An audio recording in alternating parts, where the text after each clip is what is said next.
পিরোজপুরের ইন্দুরকান্দিতে ইজিবাইক চালক মোহাম্মদ ইমরান খান হত্যার প্রতিবাদ ও খুনির ফাঁসির দাবিতে এলাকাবাসী মানববন্ধন করেছে। মানববন্ধনে এলাকার পেশাজীবী, রাজনীতিবিদ সহ সর্বস্তরের মানুষ উপস্থিত ছিলেন। আমি আমার স্বামীর হত্যার বিচার চাই।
প্রতিবাদ সভা আজকে প্রমাণ করেছে ইনশাআল্লাহ প্রশাসন আমাদের এই হত্যাকারী আজকে ইমরানকে যারা খুন করেছে তার ইনশাআল্লাহ হবে।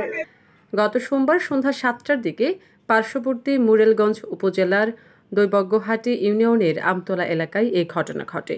নিহত ইমরান খান ইন্দুরকান্দি উপজেলার পত্তাশী ইউনিয়নের চরণী পত্তাশী গ্রামের মোহাম্মদ সামাদ খানের ছেলে।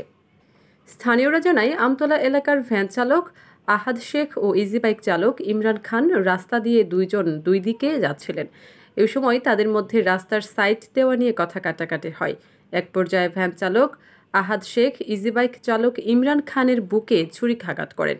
পরে স্থানীয়রা তাকে উদ্ধার করে বাগেরহাট সদর হাসপাতালে পাঠালে কর্তব্যরত চিকিৎসক ডাক্তার নিশাত তাসনিম তাকে মৃত ঘোষণা করেন।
Thank you.